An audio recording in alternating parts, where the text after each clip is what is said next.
Hey there, TCH here with Technological Gadgets, bringing you the best in tech and making it work for you. On this channel, we usually do tech reviews, while other times we check out some awesome desk setups, just like this one. So if you like that type of content, if you like this type of content where I give my opinion on the setup, make sure you drop a like to let me know, and subscribe if you would like to see more content just like this.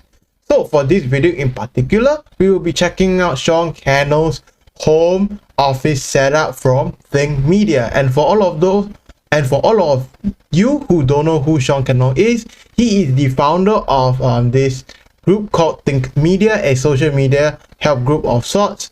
And more specifically, they focus, helping out our content creators on YouTube, and is one of the primary YouTube channels that I watch to learn how to start out on YouTube and improve my content as a whole. So let's take a look at what his home setup actually looks like and actually is.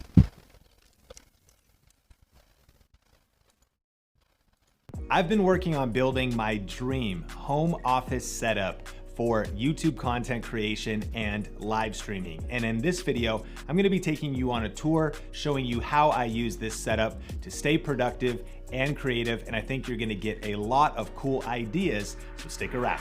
You gotta just press record. Hey, welcome back to Think Media. Sean Cannell here, and I am sitting in the brand new Think Media Northwest offices. That might sound kind of official, but all of us at Think Media actually work from home, and this is that's nice. a 10 by 10 bedroom turned into a battle station. Oh wow. A couple things you need to know. Today's video is brought to you by StreamYard. More on them in just a second. If you want I personally like to use OBS Studio because of more customization, but alright, StreamYard it is. Around in this video, we're going to add chapters for the various parts of this home office desk setup, and of course we'll summarize all of the gear and resources and links in the YouTube description down below, so check those out. Now, a lot of thinking has gone into this build. I've been creating YouTube content for over 10 years now. I've been live streaming for over 5, and we've been blessed to see the growth of Think Media, giving me the opportunity to ask myself, what exactly would I build if I could build anything when it comes to really a live streaming studio? So this setup is mainly for live streaming, I would say. And it all starts with the autonomous smart desk corner. Okay. Now, this is an one of the motorized desks. US desk that's that's very expensive. A place where I can sit and read and journal and look out the window. And then of course the side of the desk that's for content creation and live streaming. And I selected white because this office is heavily, I guess it's good that he has like a like as you can see from here itself, the window, and then of course he does have like this area for like let's say he wants to do b-roll shots or things like that, or he just needs a quiet empty space to do whatever projects that he need, to journal stuff down, maybe work on his laptop or things like that. I think that the area is actually really good for it, but I guess this whole area is the main setup, the main setup itself. Color lighting, and so creation and live streaming. And I selected white because this office is heavily based on RGB lighting, color lighting. Yep, it really helps it pop. The white color will just kind of reflect and pick up the color of light that shines on it. It's super clean, and it's an electric sit-stand desk that allows me to keep moving throughout the day to stay as healthy as possible when working. The computer that is driving the entire desk setup is an NZXT streaming PC Pro. This is a pre-built machine with...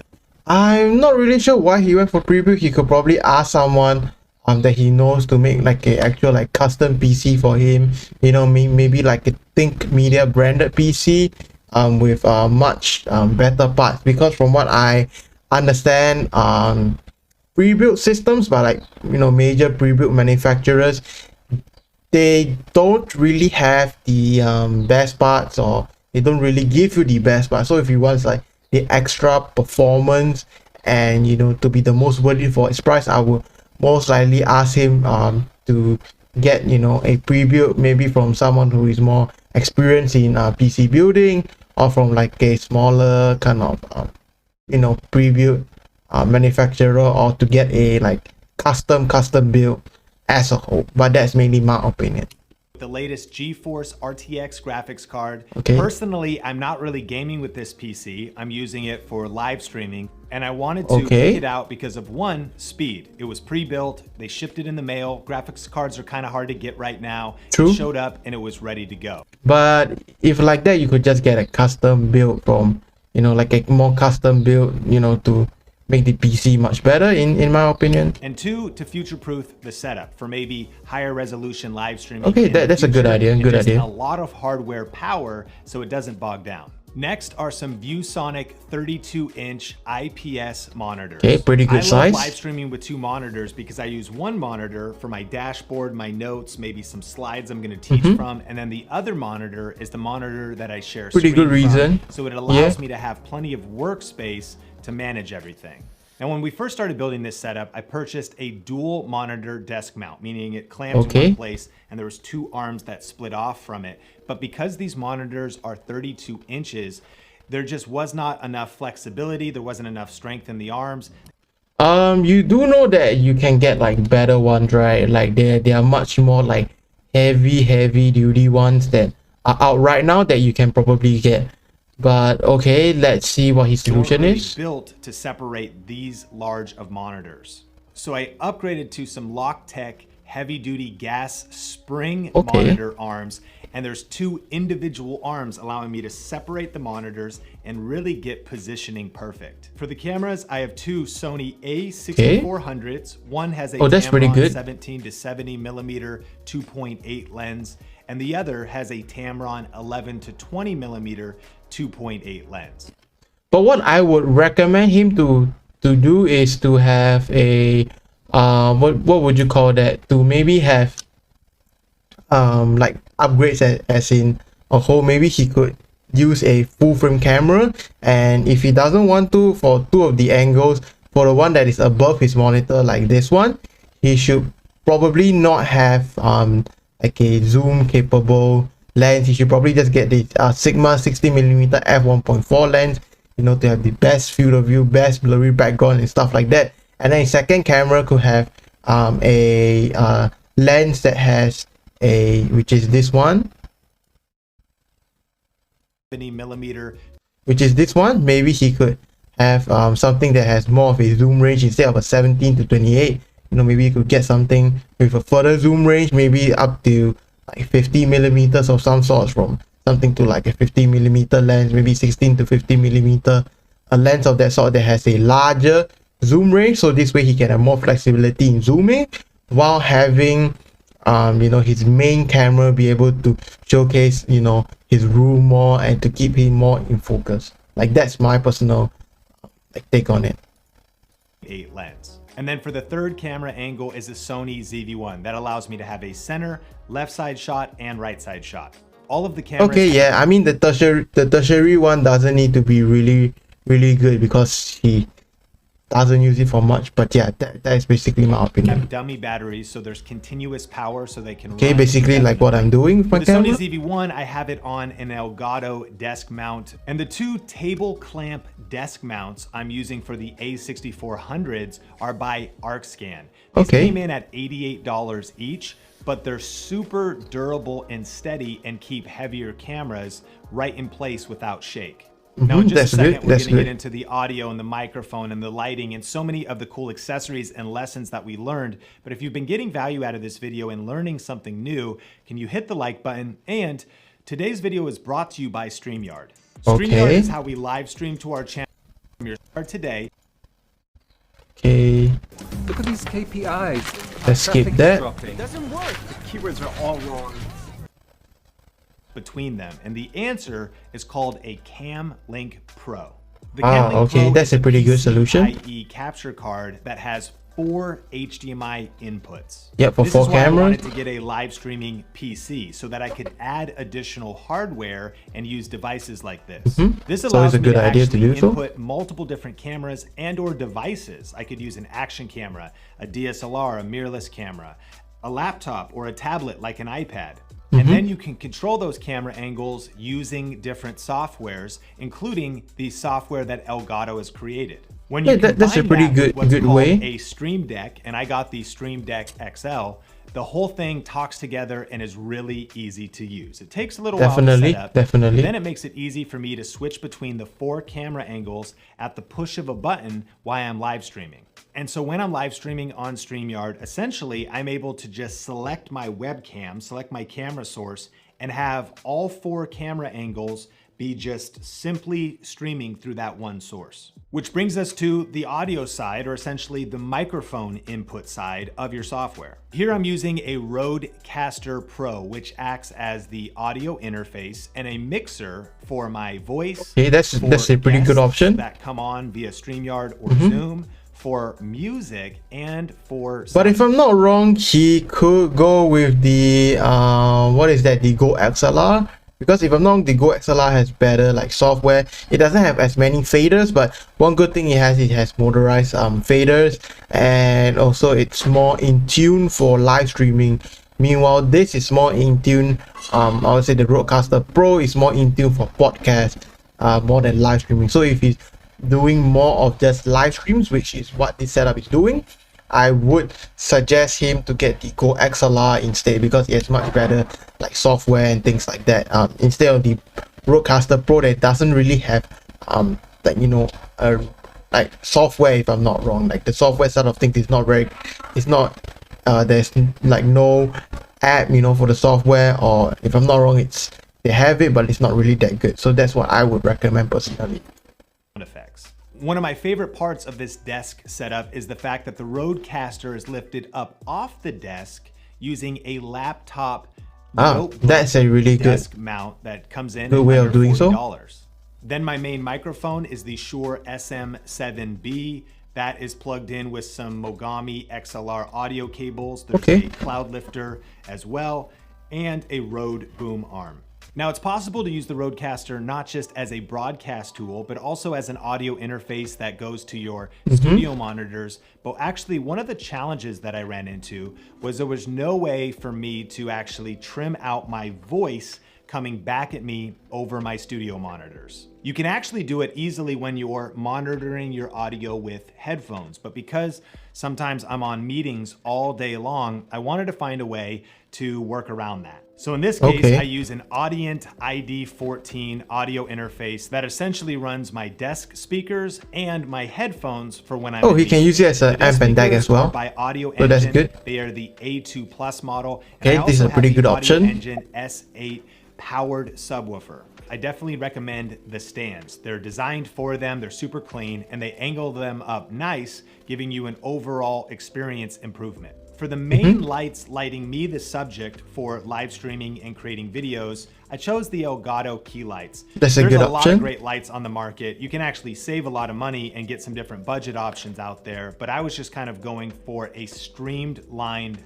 workflow. And the nice thing is I can click them on and off with my Stream Deck. And again, that was my goal. Remove all friction so that I can come that's a into pretty this good station and create thing content. to do. But I think one of my favorite parts of the whole office is the integration of Philips Hue lighting. We had an electrician install 2 track lights with 5 lights on each of them. Now, to be able to have a bit overkill, but I started with the Philips Hue white in color LED smart button starter kit. This has the bridge or the hub, which plugs into your internet, basically your Wi-Fi router, giving you control through the app and allowing you to control all the different lights, blend them together, create cool looks. It's pretty amazing.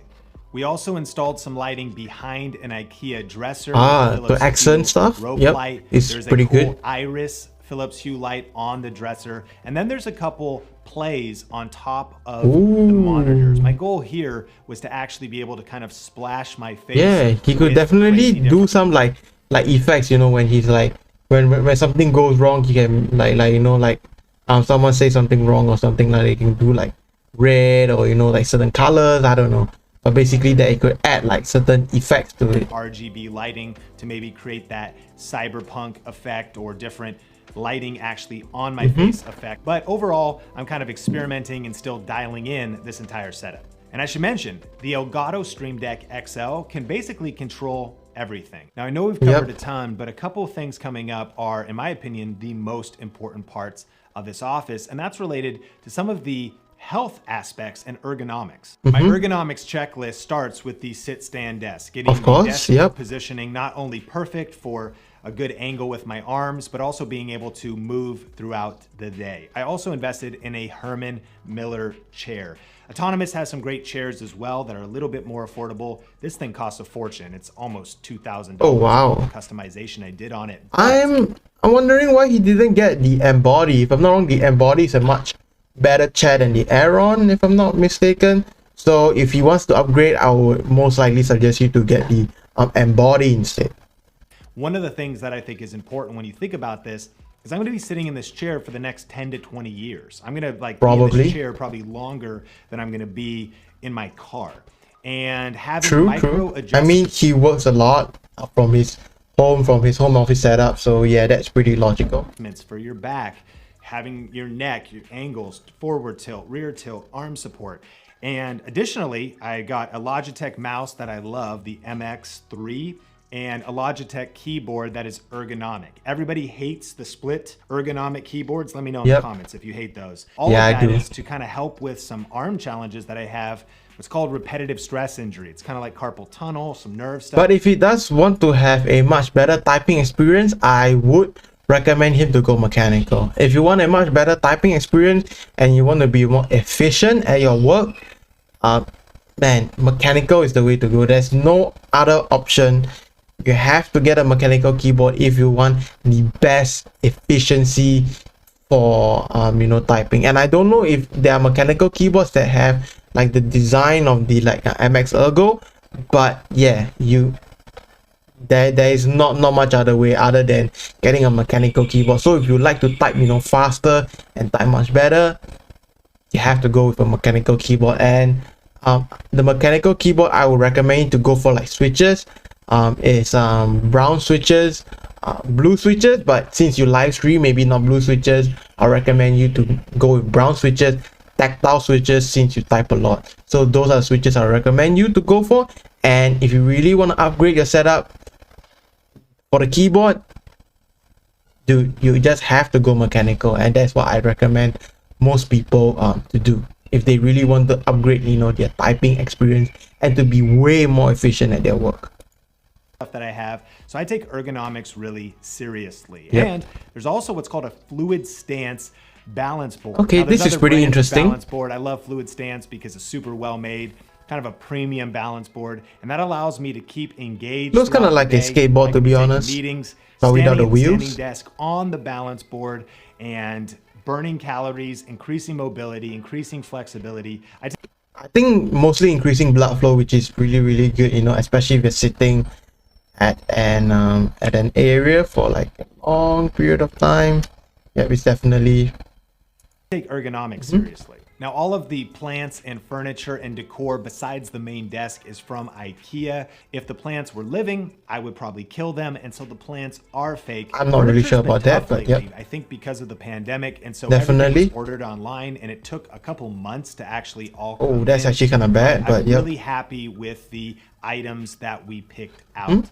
The white aesthetic, again, pulls the color of the RGB lights into the entire setup. I would say it's a more monotone setup with like RGB to accent everything, which is a really good way of doing it. Headboards are incredibly this is good as well. Very good. Little bits and pieces, and they also have a cool look to them. And it's still a work in progress, but for the look of the entire setup, we're still trying to hide all of the wires with oh man, your cable management, my dude, this is bad. Command strips. There is a battery backup and continuous power supply on the floor next to the subwoofer in case there is a power outage to protect the PC. And if you saw that's really a good idea as well. You have a question about, definitely drop that in the comment section below. But you may be wondering, how much did all of this cost? Admittedly, there was some overspending, testing and trying some gear that didn't work out. There were of course, a few things my setup same as well, like the Sony A6400 cameras, and of course use what you have, track lighting and things like that. So additional costs. Everything up, this studio comes in